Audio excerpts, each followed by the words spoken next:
first and foremost on the list is sell something that Amazon's not selling, or that you don't think Amazon's going to be selling tomorrow. Is that even possible? Like, are they not selling stuff? Right. Well, I mean, it needs to be. I mean, my general criteria is it needs to be complex, right? I mean, whether you're selling, solar installations for a hospital, or you're selling street light installations to a municipality, or even commercial mailbox sales that have everything needs to be numbered, and it needs, is it front or rear load? Is it USPS approved or is not? Is it, how is it going to be keyed? All those little nuances are just a little bit of a barrier of entry for Amazon to say, you know what, we're not going to sell options, mark it up 40%, just put it on the website and sell it, right? And that's, knock on wood, like they stay out of a lot of industries that are complicated.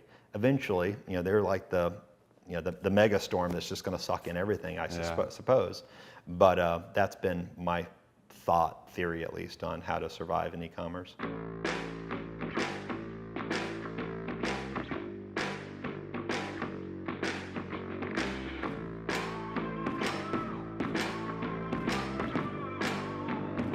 In today's ultra-competitive business world, being a successful entrepreneur or business owner can be very challenging.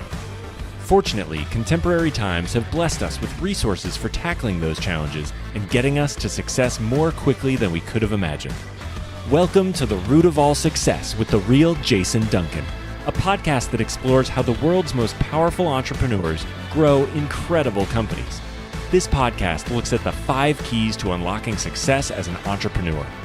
A successful educator turned entrepreneur, Jason's mission is to use his gifts of teaching and leadership to help others get the results they want out of life.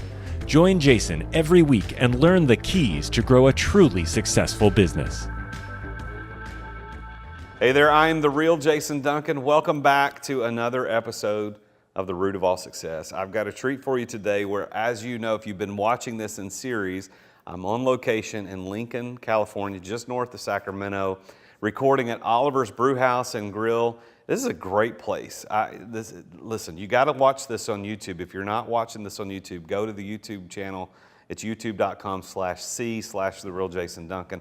Check this out. And then go online and look up Oliver's Brewhouse here in Lincoln, California. It's a great place.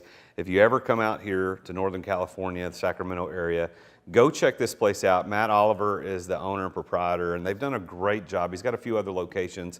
I've not seen those other ones, but I can only tell you this one is fantastic. We're recording today from the Prohibition Room, which is upstairs on the 2nd floor. And as you can see in the video here, we got a pool table, and there's darts and cards, and it's just kind of a cool little place. There's a ballroom right down the hall.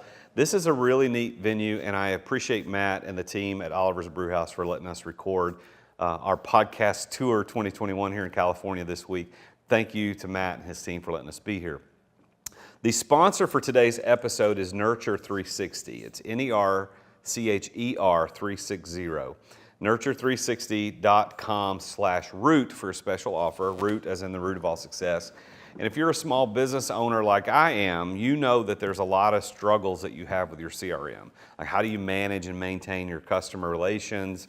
How do you get a dashboard of data that's helpful to you as the business owner? How do you make sure that you've got what you need in front of you without having to run a bazillion reports just to get the data that you need? So many of today's CRMs are built so complicated that you don't use half the stuff on there. All the bells and whistles that the developers put in there thinking that you need it, they've obviously never owned and run a business because they're putting stuff in there that doesn't matter. So what Nurture 360 does, it gives you exactly what you need, all in one dashboard. So at a glance, you can see where your salespeople are in their pipeline, where you are on revenue to budget and goals. You can see everything you need to see about your customers and your day-to-day data that you need as a business owner. I'm really glad to partner with Nurture 360 for my companies, and once we found out what they were doing and how they did it, we replaced our other CRMs, and my team couldn't be happier. So I'm happy that they're sponsoring today's episode. Please go to nurture360.com/root for a special offer so that you can try out their software and see what it's like for you and your business. Again, that's nurture360.com/root, and it's spelled NERCHER360. All right, so there you go. That's all the intro stuff for today's episode. Now I want to introduce you to the guests we've got on the show. Now, I'm all the way over here in California. I've flown from Nashville all the way to Sacramento, and then the rest of the week I'm going to be in San Diego filming episodes. But this guy was the only guy I knew before any of this even happened, because we have a mutual friend who used to live here in California who now lives in Nashville. Is a good friend of mine. And he originally introduced me to our guest, Lucas. He introduced me to Lucas, I don't know, 3 years ago. We can't remember how long ago it was, but with the intent that because he was such a great, amazingly successful business person, and I was kind of a successful guy, well, like we could get together and do business together and open an office for one of my companies out here in California. Now, ultimately, it's a long story, we ended up not doing that, but we crafted a friendship, created a friendship here, and stayed in touch ever since. Not as much as I think we should probably have stayed in touch, because we just spent the last 20 minutes catching up before we went on camera. But I am very happy to introduce you to this guy. I'm going to tell you a little bit about his story. So he grew up in Florida, went to Florida State University, and now lives in El Dorado Hills here in Northern California. But he got his start in entrepreneurialism selling shaved ice. And so he walked into the Lowe's, a Lowe's home improvement store, and talked to the manager and convinced him, even he was a teenager, and convinced him to let him come in and come out in the parking lot, set up a shaved ice thing, and then started doing this at different places. And at one point decided to expand his business operations into Puerto Rico. So he goes down to Puerto Rico thinking the hot climate was going to make it a great place to put shaved ice, and was ready to go, and got there and found out that the street vendors were selling shaved ice for $0.25, and his price was $4. So what was going to be a business trip turned out to be just a 2-week-long vacation. And we'll hear more about that story in a minute. But then he also got into the mailbox business, and I'm not going to give away the story because I'm going to ask him to tell a little bit about that business. He went into just selling mailboxes door to door, and then he actually developed Web Life Stores, which is an e-commerce platform that sold a lot of mailboxes, which we'll talk about in a moment. And then in 2018, he started and was part of the founding group to start a company called Cann Goods, that's C-A-N-N Goods, in the cannabis industry, because he saw an opportunity there that there was really a mess in the way that the industry was being supported and how all of the supplies and the logistics would all work together in the supply chain. So he's going to tell a little bit about how he got started in that. So with all that being said, this guy is super successful. We're going to find out about all of the details of that success on the show today. I want to welcome, and I want you to help me welcome, Lucas Robinson to be on the show. Lucas, it's good to see you again, man. Thanks for having me, Jason. I'm over in your neck of the woods now, even though you were born in Tennessee. Yes, as you know, I was born in Hohenwald. Hohenwald, Tennessee. Only in Nashville do I say Hohenwald, because anywhere else in the world they just think I say hole in the wall, which is maybe inappropriate. No offense to those from Hohenwald, which would include me, albeit I don't remember much about there because I was just born there and then whisked away to Chattanooga, which is really where I lived when I was born. Yeah, but you have a great story about being probably the youngest patron ever to go through a Wendy's drive-thru. Yeah, right? Maybe the podcast will make its way to Wendy's corporate, because I think I want some official recognition. I went through a Wendy's drive-thru couldn't have been more than a few hours old, in the back seat of a car. My mother had me at a midwife's facility. I like to refer to as a cabin. Technically, I think it was kind of like a cabin in the woods in Hohenwald, Tennessee, where I was born, and then my parents drove back same night if I understand the story right, like within 2 hours, we were driving back after being delivered as a 12-pound baby. So I was a large baby born out in the woods in Hohenwald, Tennessee. So despite living in California, I feel quite at home when I'm in Tennessee. And what was it? They wanted a Frosty or something? Like what was it? Well, yeah, my parents were apparently fond of Wendy's. They were pretty poor back then, from the stories I understand. At one point, they worked at Wendy's, so it's quite possible that they had like employee certificates. I don't know if that's part of the story, and I know they did tell me that many meals were eaten with like employee vouchers. But yeah, Wendy's played a role in my initial hours of life. I'd forgotten that story until right when I looked at you to introduce. I was like, I got to tell this story. You were born in Tennessee, but you had some childhood in Chattanooga, but really Florida was kind of home. That's right. Where you grew up, and you went to FSU and studied there. But it was in you're like 16, 17 when you started the shaved ice thing? When I was 16, I set up my first shaved ice cart. It was a little bit just one thing led to another, as happens with entrepreneurial spirit. Is I had a shaved ice machine that I had access to that through one of my father's adventures, had this leftover shaved ice machine. I took that, I talked to some folks that knew something about the shaved ice business and figured out if I had a cart and a machine, all I needed was flavors and water, and I had a product that had 85% gross margin. And so with that information, I went to a few locations on the beach to see where I could sell. That was at 16. I set up in front of a t-shirt shop on the beach. And the thought was, I can go get a job at the mall, like my friends, and go make minimum wage, which at the time I think was like, $7, $8 an hour. Or I could sit on the beach selling snow cones to, spring breakers, summer breakers. They're out there taking their vacation, and that turned out to be a pretty cool deal because I just sat there all day and usually sell $100 worth of snow cones and make my $85 and thought I was in hog heaven. Now, when did Puerto Rico come into play? Well, so you kind of jump through a few years there, but at 18 I went and set up multiple snow cone carts and even some hot dog carts. Did Lowe's, did Walmart, set up out in front of those facilities. That was fun. But to jump to Puerto Rico, I would comment on Walmart is that I look back and realize I was 18. I was writing letters and mailing them to the vending division of Bentonville. And they answered me, to my surprise. No kidding. And they let me set up at 2 Walmarts. And after a couple of years, I got real aggressive and just thought, well, if they let me set up at 2, is this just like an automated process? They're just going to say yes. So I requested to set up at a dozen. They said no, but they didn't let me. At one point, I messaged them saying, can I set up basically at every Walmart in the Southeast? Not really, but within a 100-mile radius, 200-mile radius, I tried. They had no part of it. So at that point, we were looking, well, where do we expand? And it seemed obvious to us that we should expand to the South and have longer summers. And I look back again, realize just how naive I was, which I think is actually a great characteristic for a young entrepreneur. You should be naive and dumb, and you should just go out and try things.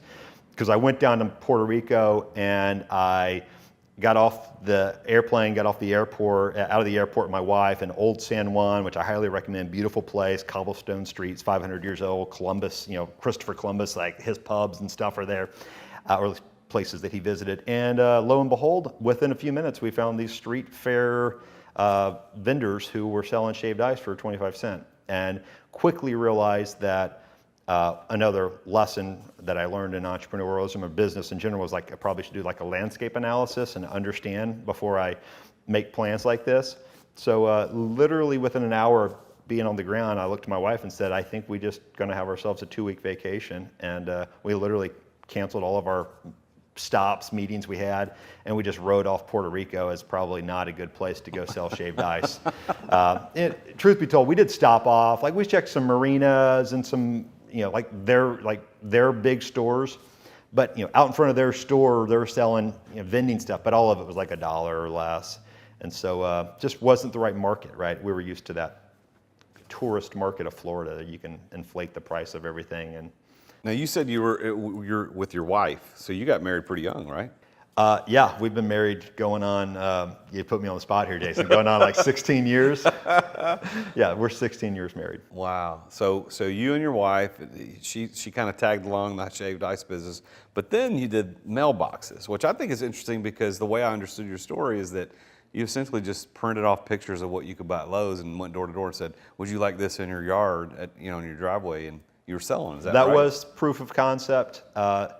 So I was graduating college from FSU, and I had taken the LSAT and was considering law school. I had some good advisors there at FSU. Just said, Lucas, you got the summer business. You should probably just consider doing more business the other 9 months of the year versus going to law school with their advice. I appreciate that advice. It served me well. And to do that, I had an uncle at the time who was doing some mailboxes, and he kind of gave me the lay of the landscape. And so I thought, well, let me just see if I can't sell a mailbox. The idea was you sell one, you sell a whole subdivision. Because there were themed communities real big in 2005, 6, pre-residential crash, the economic crash of 2008-9. So yeah, we took the print off of a mailbox that I literally went to Lowe's, took a picture of it, found a picture online of that box installed, printed it off, and just went up and down the street to businesses and said, will you buy this for $300 installed? And I don't know, so that first day I had a taker. came back the next day, installed it, netted $100, maybe 125, 30. It was a $100 mailbox. So $200, but I had to install it and I had to pay for the concrete. So maybe I netted $100. But that was my proof of concept. It was like, apparently I can sell these things. Again, naive, probably wasn't enough proof of concept to make a big bet on it. But the big bet was, let's try selling more. So we went on from there and started talking to. And you built that into a pretty significant business. Yeah, that initial business we shut down because it was brick and mortar selling to builders and developers. But after the crash of 2008-9, just the commercial real estate, the development, all of that shut down. If you're familiar with the economic situation, 2008-9, and found ourselves pretty broke and needing to figure out where we can sell. And the only assets we had were I had relationships with these vendors who would sell mailboxes. And a lot of these vendors required that you have a storefront, a brick and mortar. And I think a lot of that was really fortuitous in the sense that they kind of had pity on the situation for a lot of their vendors because they were all getting raked over the coals. And they said, you don't need a storefront, Lucas. We'll sell to you your new business and let you sell online. And we started an online business, and that was 13 years ago. And that's Web Life Stores, right? That's Web Life Stores. And so you shut down the brick and mortar mailbox door-to-door kind of thing, but you moved it really online, and you're still selling mailboxes, kind of, right? Yeah, our flagship product is mailboxes. I like to think of we're an online seller, an online merchant. We've learned what it is to offer the different facets of online sales, good support, good web dev, but I'd say the secret sauce is how do you have good analytic tracking of your operations, specifically in the area of marketing, but all the rest of the business as well. And how do you scale that in a way that you can track the numbers and really understand, understand what levers you can pull on, what pulleys and levers you have at your disposal. And if you can really dial that in, you can understand, these levers will increase this. And if I want to increase it, pull more on the lever. And that's kind of a combination of basic analytics and, to get fancy, maybe into some data science, right? How do you get into predictive modeling to suggest that, I theorize that if I do this, I can get this outcome, right? And then go put your money where your mouth is and test it out. Well, you taught me when one of the first meetings or so that we had a few years ago when we first met. You flew out to Tennessee, met at my office. We were talking a ratio of dollar spend on marketing versus revenue. And I tell her, because I thought that was really cool, and I want you to tell it rather than me trying to butcher it. Yeah, from an e-commerce standpoint, one of the number one things that you're going to wrestle with is your marketing spend. Because what a lot of folks don't know is if you needed to sell $1 million worth of anything tomorrow, like you could do it. Almost anything. It's just a matter, are you going to do it profitably? Right? If you had the money to spend on the marketing, right? And so if you have a widget that you sold for $100 that has, call it a 20% gross margin, are you going to spend $20 to sell it? Your cost of acquisition, and if so, you're not going to be a profitable business. But our goal was always to get that. The metric we like is marketing cost as a percentage of gross margin. Internally, we have an acronym for it. What is it? Whatever the MK, GC, right? GM, right? Marketing cost percentage of gross margin. And we wanted to have it below 30%. It was always our goal. And what we've learned is the more we understand our data, understand our customers, we can keep optimizing that number. And we've got that number down below 15%, which for a long time we were just happy to have it below 30%. And while doing that, driving up your actual revenues and gross profits.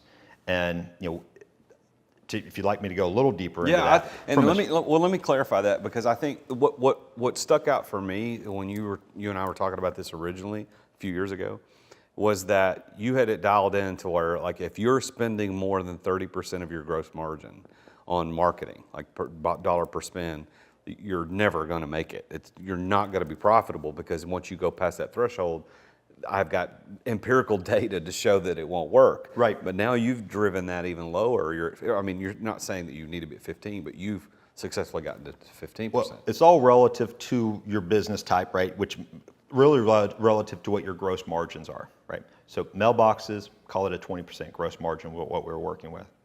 And so for a 20% gross margin business, that number's 33%, right? For the sake of if you put it on paper, you could do the numbers at a 50% gross margin and adjust the numbers. You can spend more if you got better gross margin. But what we found was take all of your marketing campaigns. Lots of times they're organized in campaigns, maybe sub-campaigns. If you can track all those, maybe you have 100 different campaigns, maybe you have 200 or 300 different campaigns. If you actually can track the actual marketing spend as a percentage of gross margin on every one of those 200 campaigns, cut your ones that are over 33%, and double down on the ones that are below 33%, or whatever number you set. 33 is the moving target. I like 33 historically. If you're above 33%, you're probably in dangerous territory. If you're below 20%, you're probably in really healthy territory. But if you can do that at a per campaign level, as granular as you can infinitely scale, because what you'll end up with is the more I double down on those campaigns, you'll hit diminishing returns. And you'll say, well, I can spend $5,000 a month to drive revenue on this little campaign. Might have another campaign, you spend $50,000 a month, right? And so you come to understand every one of these very granular campaigns. So it essentially becomes your company's intellectual property. That is, if someone were to come in the mailbox business and start today, they would be accumulating that knowledge. Well, we have 13 years of that knowledge and understanding all those campaigns at a very granular level. And you sell a lot of mailboxes every year. It's relative, right? I'd say for competing with kind of a mom and pop business model, yeah, we sell a lot of mailboxes. I remember I think that was maybe the phrasing that our mutual friend who introduced us uses, like, yeah, he sells mailboxes online. I'm like, what? Like, you're introducing me to a guy that sells mailboxes, but then of course it's not always as it appears. There's so much deeper, and you're that guy. Like, no matter what it looks like, there's so much below the surface, and you figured this out. So the mailbox thing is not the only thing you're doing, though, right? You've parlayed that into canned goods, which is something that's completely different than mailboxes, and that you have a different goal for that company as well. Because Web Life Stores, you took you 8 years to become profitable at $10 million in revenue. But with canned goods, it's a completely different model, completely different industry. So tell me about canned goods. Yeah, canned goods started that 3 years ago or so ago, really right around the time we met. Opportunity came my way to be involved in a company, Canned Goods, or at least the opportunity came my way to explore. Like, there were people around me that were dabbling in the space, and I did find some very believable people in in regulated spaces, people who had taken products through the FDA approval process, they had taken products into regulated markets, and I got them to weigh in on the situation. And what they identified was, and what we identified, I did a year-long listening tour, so to speak, where we just traveled the world, and we truly traveled the world. We spent a lot of time in Europe, time in Israel, across Canada and the US, listening to folks and understanding the dynamics of what's happening in the cannabis supply chain, specifically the CBD. Not to go on a tangent, but we don't touch the THC market right now, and don't necessarily have plans to. But I will point out that it is, from my perspective, it's an ingredient, and it's an ingredient that it's well known to have efficacious value, albeit because of the way it's regulated in the U.S., we don't touch it. But we realized that market, the supply chain, just had a lot of problems. It was not a lot of clarity of how you take a concept of a product and take it from the hemp fields to the store shelves. And the more of a black box that was for stores and brands that were trying to get into that business, the more of an opportunity we had. And so that's what we've been doing the last few years, is kind of deciphering that and helping brands bring products to the market in a safe way, in a consistent way. Basically, give us a specification of a product, and we help ensure all the way through the supply chain that those products hit the store shelves meeting those specs. And we play a number of roles there. Like, we have a formulation lab that we own. We do our own small scale production. We have partners that do much larger productions. And you really have to meet the regulatory requirements for wherever the end product is. And that adds a lot of layers of options, because you could be going into the UK or Europe, which has a lot of requirements, or you could be selling online in the US, which has very little requirements. So you kind of have to know your market and build the right supply chain. So where did the idea for canned goods originate? What was the genesis of hey, because I know you're a fixer, like you can see things and fix and pull things together, but where did the idea originate? Like, let's even look at this to begin with. Well, I mean, the idea or the need to look beyond what I was doing at WebLife was really a diversification. You know, you commented that we weren't profitable till we were doing 10 million in revenue, right? We were looking at this growth model that said, all right, revenues go up, margins are here. We overbuilt our team a little bit just to get to the scale I felt like was necessary. At the point, I had no kids at the time, so I took big risk. Don't encourage people to take big risks when you got a family and all that stuff. But I knew worst case scenario, I'm living with my in-laws back at the lake house, right? So I understood my landscape a bit when it came to risk. We took big risk. We spent a lot of, we built a team that was too big for our team. We built a team that was too big for our size with the company that we wanted to build, right? And the reason that's important is that by the time we got to break even, right, I was heavily leveraged and realized that it's great, I got a profitable business now, but what happens, you know, that I'm familiar with the high poppy reference. If you're the high poppy in the field, you're the one that gets cut, right? And I didn't want to get cut. I didn't want to, you know, have that terrible, you know, realization that, you know, some competitor came in and took us out. So I was looking for diversification is my point. And so not quite the question you asked, but that was really the genesis was I wanted diversification in my own business portfolio. And then with canned goods came the opportunity to do something that was a bit more of a, you know, if you look at, you know, maybe what Maslow's hierarchy of needs, and we're trying to go for self-actualization. It was like, how do I achieve something in life that I'm proud of? Or let me say, I'm very proud of the WebLife business. So that's not really what I'm saying here. But the point is that the business efforts were about delivering efficacious products to a market. Yeah. And now you can build a whole business around what it is to bring health and wellness to people, and to do it safely, and to do it effectively, and to do it in a global way, right? And so those things really spoke to me, right? So I get the opportunity to scale something a lot bigger than the U.S. mailbox industry, which is a few $100 million market cap, where the global non-THC cannabinoid business is billions of dollars. Wow. And so now that canned goods, that's your primary focus day to day, your full-time job, so to speak, is you're handling that, and you've got a team that kind of manages WebLife. We do. Yep. We've built a really good team at WebLife. A real focus there on expanding through data science, as I mentioned earlier. What it is to dashboard, everything from dashboards to predictive models to drive and grow businesses. I think that really is the future in small business America. It's small business in general is like, I can go off a tangent there, so but as far as my day-to-day with canned goods, we're really, it's an industry that who knows how fast it's going to grow, right? We know it's going to grow. The regulatory environment is a big question mark because of COVID. The FDA's not come out and given us a lot of clear guidance, which has really worked well in our favor. It's allowed us to not have to take on a lot of capital. We've taken on very little capital from external uses. We've grown. We have some of the biggest brands in Europe and the UK that we service and that are selling our products that we formulate and that we manufacture on the shelves of thousands of retail stores across the UK and Europe. So we're rocking and rolling, and we got a great team. Our team's based out of Mason, Ohio, which we're proud to point out the fact that we're literally across the parking lot from the R&D facility of Procter & Gamble.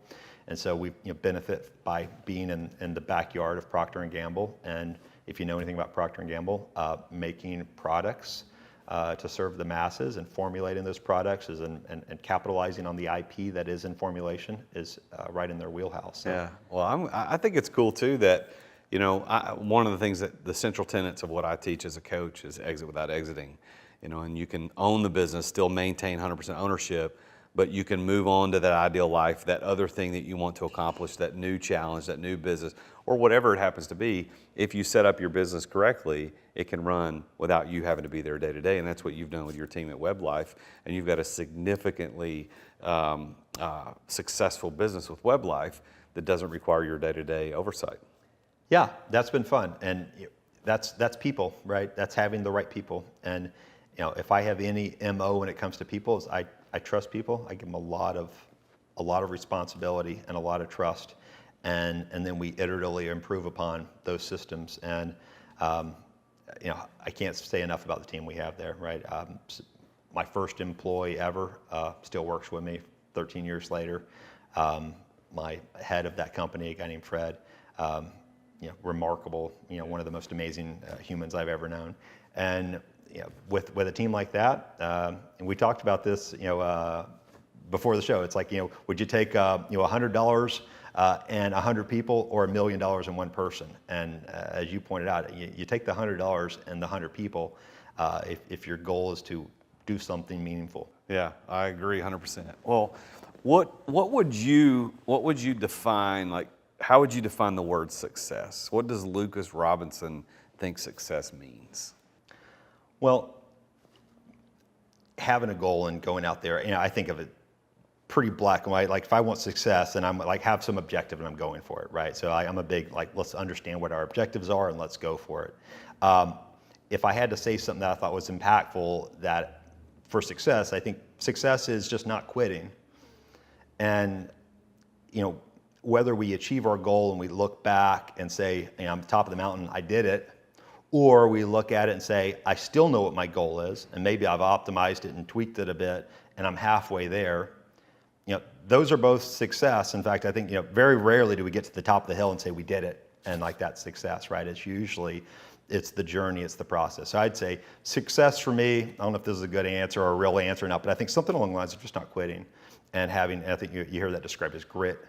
And that's, no matter what the situation is, are you willing to regroup and get back after it with a real just vigor that everyone around you knows that there's not a chance you're stopping. So with that as your definition of success, do you consider yourself to be successful? Yes. I think given that limited scope of an answer, I think the one thing that I have as a personality trait is that I don't quit.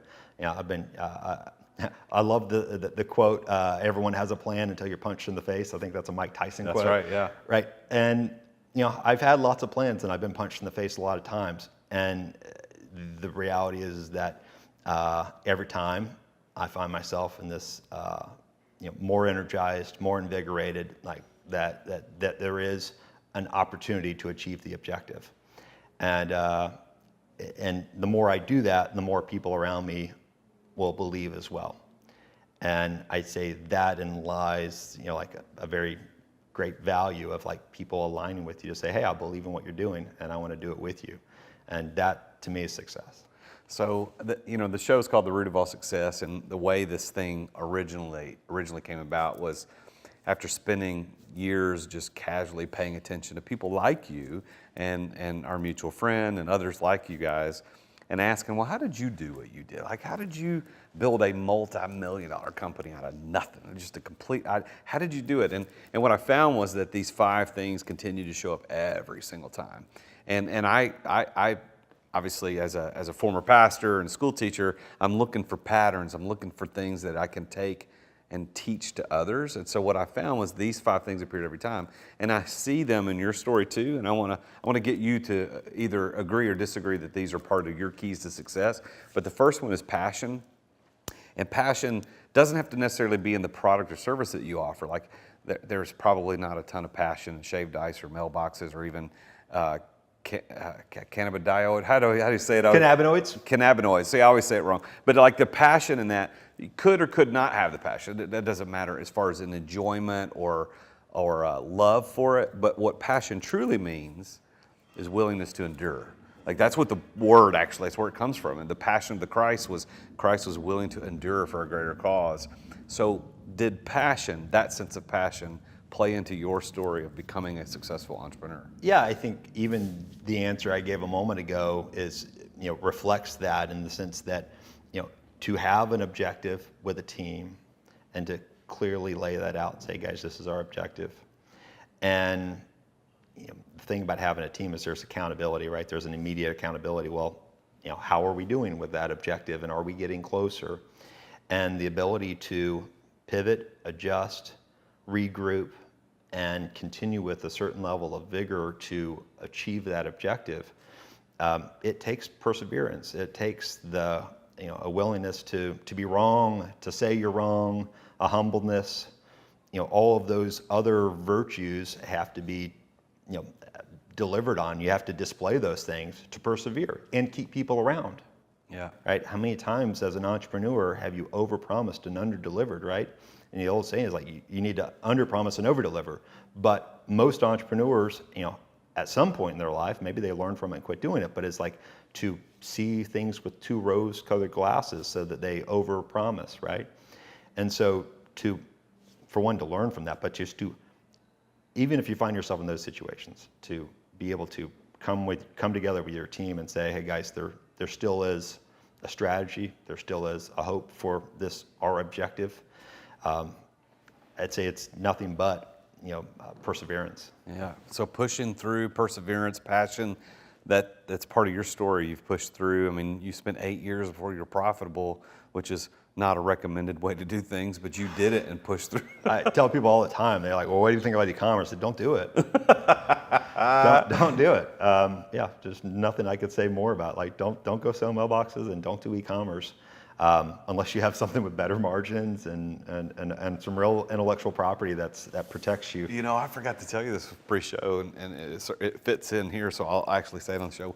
One of the businesses I started was an e-commerce business. I started one. We should have talked first. Oh man! And so Matt, my apprentice, who's sitting off camera over here, he's helping me run it. And the plan is my wife is, she has interest in kind of taking over because it'll give her more freedom to be at home rather than working in an office somewhere. But yeah, it's tough, but we've managed we're not profitable yet. We're close. Yeah. But we're not going to take 8 years to do it. I can tell you that. Well, I say it tongue in cheek, right? I mean, Yeah. obviously, e-commerce is a lot of the future. If you do Small Business America and you're selling something, you probably need to sell it online.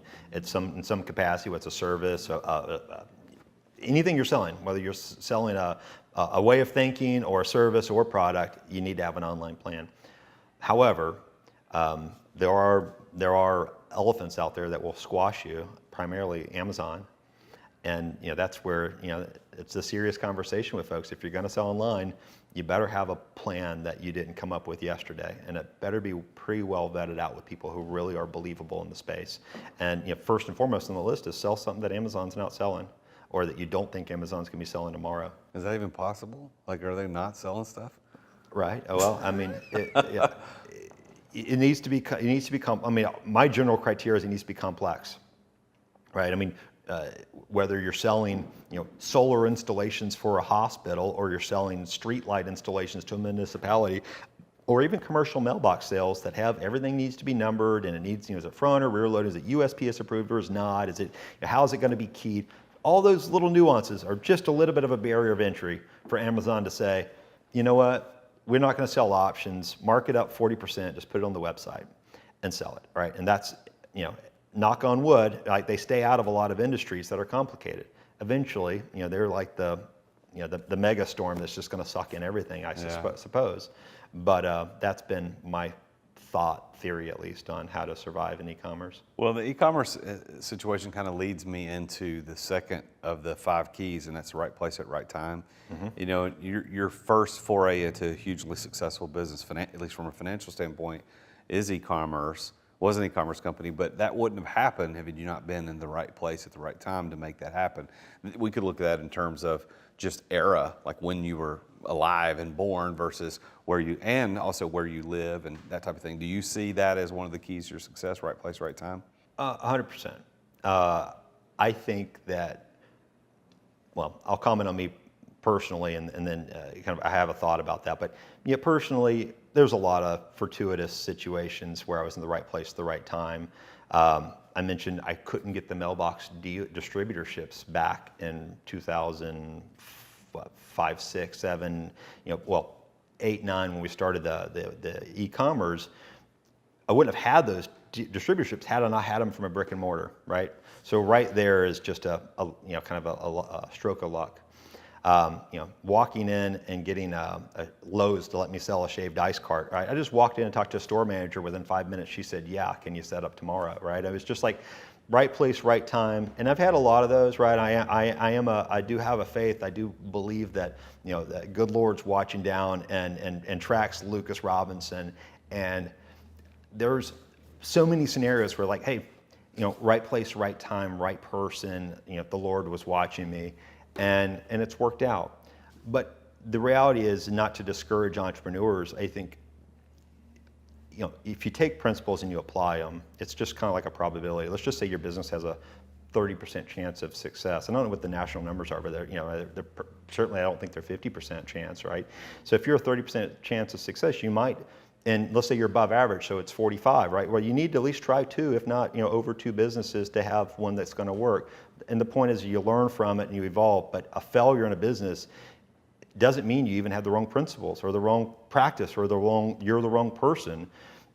So many, there's a guy I like who does a podcast, and he's an NYU professor. I won't give his name, but either way, but NYU professor, and he talks about he had 7 businesses, 3 success, 4 failures. He's like, I did the same thing on all 7 of them, but he's like the 3 of them, and he kind of ran through the macroeconomics. He's like, they were just the right year, the right part of the decade, right? The point is that you could look at something. It's easier when you have a whole body of work to look back someone's career, and you say, whether it's like a Warren Buffett type or whoever, right? And you're just like, well, what were their successes? Lots of times their successes were the business they happened to start. It was the e-commerce or the web business that they started in 2009 versus 96, right? Yeah. And they were too early, right? Or they were too late because they started in 2019. So just getting the timing right. And, there's some strategy to that, but there's a lot of luck. What about this? A lot of people say, well, the harder I work, the luckier I get. So what I don't hear you saying is, I was at the right place, right time. I'm just this luck. It was just a happenstance. But you put yourself in these places. You walked into Lowe's. You did you went and took the pictures. Yeah, I think you went and did what you did. The bigger takeaway is that you walk through those situations and you're going to get told no, and it's not going to work out a lot, right? And so, but you do those things so that when it does work out, when you do get the yes, you tried. I mean, those are the fundamental principles that you have to live by, right? You have to take chances. It's the weighing the risk reward. Or the cost reward. What's the cost of walking into Lowe's and asking to set up a vending cart? Nothing, right? Well, 20 minutes of my time, and I'm 18 years old, so it's worth very little, right? The reward is you can end up having, a business that you build upon for decades. I'd say that's just a principle, right? And you should do those all the time, right? I mean, not to go on a tangent, but I bought a house that was a complicated buy, but it took, the cost of seeing if the guy would go under contract, and it took 2 years to close. It cost me a headache. But the upside was I could have the property I really wanted. Yeah. But the point is that always just having some awareness of what's the cost and what's the reward. And lots of times I think we overemphasize what the cost is, or we maybe we don't even consider, we inflate what the real cost is, and the cost of being told no is like maybe a hit to our ego. Yeah. Well, what about people? Right people, knowing the right people seem to always be, there's a part in every successful entrepreneur story that there was a person or 2 or 3 or 10 that was, had they not known or been with that person, success probably would have eluded them in at least that area. What about you? For sure. So many people along the way. I feel like it's hard to point to say one person, but there's just a string of people, and if you operate by good principles and you're communicating well with people, and people, you build relationships, that network only compounds, right? And you get into this, not to misappropriate the word network effect, but it is kind of that network effect in an individual's life where now, Jason Duncan and Jason Duncan's network becomes my network because he and I have, because we're connected, right? And we trust each other, and he trusts that if I can help him and vice versa. The point is that so many people along the way have just been good people. And one thing worth commenting is that treating people like people. Quick side stories, like today I have a conversation with a supplier because of a supply chain cost issue. not a fun conversation for either side of the phone because they were just not abiding by an agreement, and they knew it. They're part of a publicly traded company, and they didn't have anything they could do about it. But the point is that treating people as humans, and this how I started the call and how I ended the call. It's like, hey, you're playing a role, I'm playing a role. Like, let's both just acknowledge that, and this is, but at the same time, we have to put our role hats on and have a very difficult conversation here, right? And lawyers may be involved, and other people may be involved, but at the end of the day, we're going to be human with each other. Yeah. And that, in your question about the people, I know I'm going off on a tangent, but having those right people come along and treating them right, you can end up with dozens of those people in your life and in your business, and that's at least been my fortune. And you're for with canned goods, the hopes are this is going to be one of your first public company, taking this to the public. Is that still kind of the idea? It has been an aspiration, right? At this point, we're up in the air on whether or not we actually pursue that strategy. The public markets, going on a few years ago, I knew very little bit about public markets, learned a lot, what it is to be on the OTC market versus, uplisting onto one of the major exchanges. As it stands today, it's yet to be determined on what really, if I had someone say today, Lucas, we're not making moves today to be on the public market. We did previously. And that's a getting punched in the face experience right there. And realizing that, going on the public markets is that what you want, right? And I think the idea of having I had a big taste of reality that going onto a public market with a business is a whole new level of time involvement and commitment, and is a whole level of scrutiny. I'd say the biggest factor is the fact that I got 3 little kids at home, and just not having any, not knowing, going into it, just not really being aware of how involved it would be, and to realize that, I do want to know my kids. And building a public company is not conducive to having a close relationship with your 8-year-old, let's say. And so that's been the biggest driving force in my world when it comes to considering whether or not we wanted to try to put a company on the public market. Yeah, well, I think that everybody listening would applaud your focus on what's most important, because so many people lose that.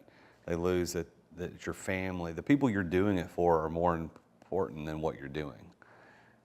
Like what you're doing is important, but it's not more important than who you're doing it for. So, my wife, and I've been married for 26 years, so I got you beat there, and my kids are a lot older than yours, but, I do it for her, and I do it for them, and I do it to provide for my employees, and that's what I'm doing this for. Yeah. So I love that you said that. That's really, really important. It's been really a fun process to go through and keep refocusing. Well, what are the objectives? What are we doing here? And that kind of through that process, a realization that, hey, one of my biggest objectives is to build an environment for my children to be able to have a life where they can pursue the passions and dreams of their own. I can create an atmosphere for them to do that, basically a platform for them to do that. And part of my passions and dreams in life away from work, you really give up a lot of that if it was all work. And I try to find a balance. And I think as I turned 40 this year, I realized that I don't have endless amounts of energy. And so, and I found that things that energize me lots of times I need to get away from work sometimes. Yeah, well, and it gets worse as you get older, I can tell you that, because I got just a few years on you, man. The last 2 keys to success that I found in everybody's stories, and I'll put these together into one comment, is preparation, which is the know how to pull it off, and then the plan, like what's your strategy to get the financial resources to pull it off. So it seems to me, Lucas, in knowing you and knowing your story and having this conversation a little more in depth today, specifically on your story, is that the preparation you had to be successful in web life and now canned goods came from those early days when you were hustling, trying to figure out how do I develop a hot dog cart that works, and how do I hire employees to run these things, and how do I make my marketing dollars work, and so your know-how was just built over years. And at some point, I don't know if you did it consciously or aware, but you just relied on all that past experience and expertise to make web life what it is, and now to make can life what it is. So that's the preparation side. And the other side is the plan. Like, how do you get the money to buy the ice machine? How do you get the money to buy the mailbox? And your plan was always just manipulating in an appropriate way, using the positive side of manipulation, but manipulating the opportunity to your advantage so you didn't have the capital outlay. You just made it work. Is that, am I seeing all that right? Yeah, from a planning standpoint, the two was preparation and plan. And planning. So, well, comment on your last comment there as far as how you take those situations and make them more of a positive, advantageous scenario. I think that's really key, right? The ability to go into a situation and find the win-wins. I like to think a lot about the win-wins. So if you and I are doing a business deal, let's consider, ultimately, first of all, let me understand where Jason's at, what Jason needs, what's a win for Jason. So often I see folks getting into business type deals and they don't even really understand what a real win looks like for the other party. So how are you going to negotiate a deal that has the staying power when you're not taking the time to understand what the other party needs? Because you could end up just losing the deal because you were so inwardly focused, right? So the point is, like, part of that strategy. I love finding win-win deals, right? And I've used that language a lot with folks and try to be really transparent. Just say, like, hey, I'm going to try to find a win-win. And lots of times folks will say, well, like, Lucas, it seems like you just do business generously. And I'd say it's not that at all, actually. I'm constantly looking to understand what fair is, and then I always want to be north of fair. But let's figure out what a win-win is. And the reality is, if I can win and you can win, I'll do that deal all day long, because that's how you bring other people on, right? So it's a win-win for me and you. Now you're one more person on my team, and we're going to do things together. Yeah. From a preparation standpoint, Like to know how to pull it off. well, I'd say having plans, right, and tracking those plans, and the ability to look at your plans and document them and be held accountable. There's a lot of different strategies. I like OKRs, objectives and key results. There's a real accountability to that. Here's where our objectives, these were the key results you needed to hit, and you're going to constantly go back and say, well, did we hit it or did we not, right? So just whatever that heuristic process you're going to use to go through it, but have some way to track how you're planning, and you can learn pretty quick if you're good at planning or not, right? And most folks aren't good at planning if they're not measuring it, right? The old adage, right? You can't manage what you're not measuring, and so have some measurement. Gets back to dashboards, right? But again, I'm a sucker for dashboards, but preparation and then planning. Yeah, I don't know if I left any gaps there, but no, I think that your story is evident that those things you relied on what your know-how was to be successful in that thing. You didn't go off into some area you didn't have any know-how in, and you had and you probably more than most had a very specific plan on how you're going to track it and make it work. I guess to finish out the conversation, Lucas, what would you say? There's a person sitting out there right now listening to this show, no matter where they are in life, but they haven't yet taken the leap to become the entrepreneur. They haven't left their day job, or they haven't launched their thing. What would you, as a super successful entrepreneur, many years removed from when you started back selling shaved ice, what would you say to that person? What are your one or two pieces of advice that are critical for them to know? What age is this person? Whatever you think, you imagine it.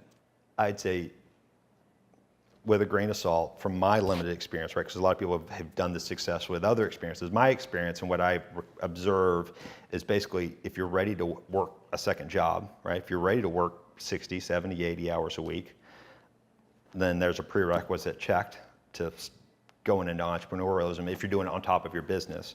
If you're 18 years old, I'd just say don't even consider getting a job. If you have a predisposition to have a risk tolerance, then just go for it, right?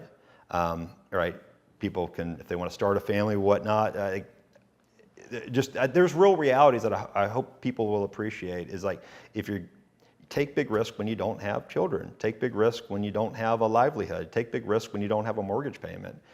So there's my big advice for young folks. If you're 18, 19, 20, go out and do something. Take risk. Fail. Take risk till you fail. And have appropriate backup plans. Generally, it's never, and have that backup plan written out, like your worst case scenario, right? If your worst case scenario is you're going to live on your in-laws' couch, Like, all right, well, you can do that. Swallow your pride.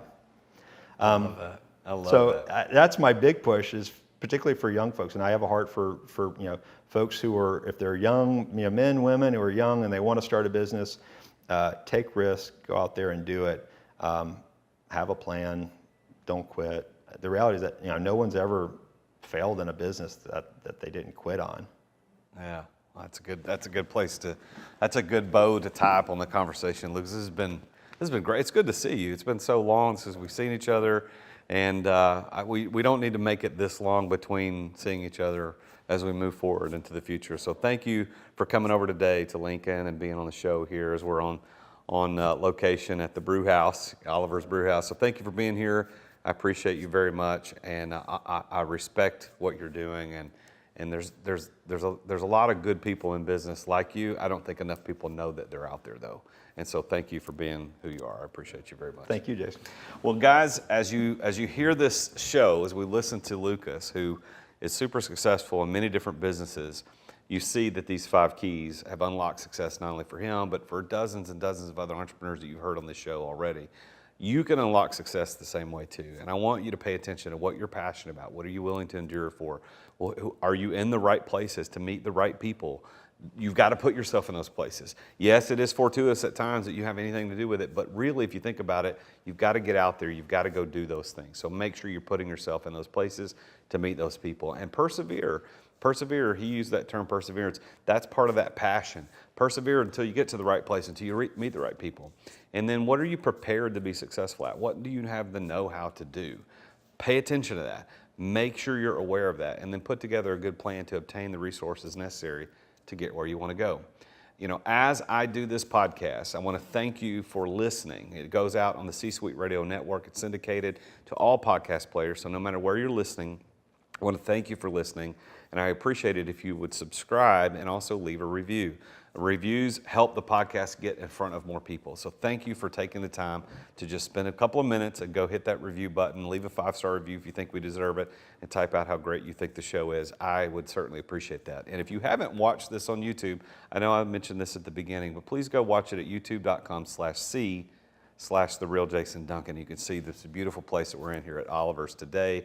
And then the next few episodes are going to be from a location in San Diego as we finish out our California podcast tour here in the month of August. I don't know when these are going to end up releasing, but we're here in the month of August in 2021. So thank you for listening. Thank you for being here. One last final offer for you. If you would like one free coaching session with me, the Real Jason Duncan, I give away one free session every Tuesday, every week to one entrepreneur somewhere in the world as my way to give back to the entrepreneurial community. Because I truly believe that entrepreneurs like Lucas are the ones that change the world for the better. And I want to commit to give back into that. So some of you either have coaches, don't have coaches, can't afford a coach, whatever it is, no matter where you are in your journey, starting out midway or very successful like Lucas, if you've got one issue, you just want to say, hey, I want to get your perspective on it, then go to my website, therealjasonduncan.com/free coaching, fill out the form, my team will take a look at it and reach out to you, set up a time, and you get that one free session. I only give one away every week, and it could be you. I'm the Real Jason Duncan. This is the root of all success. Thank you for tuning in. I'll see you next time when we talk with another very successful entrepreneur about his or her journey to success. Until next time, remember, Jesus is King. Thank you for listening to another edition of The Root of All Success with the Real Jason Duncan. If you've enjoyed this week's episode, we invite you to visit therootofallsuccess.com to access the show notes and other helpful resources. Take charge of your business. Grow it from great to incredible. Join us again next time here on The Root of All Success.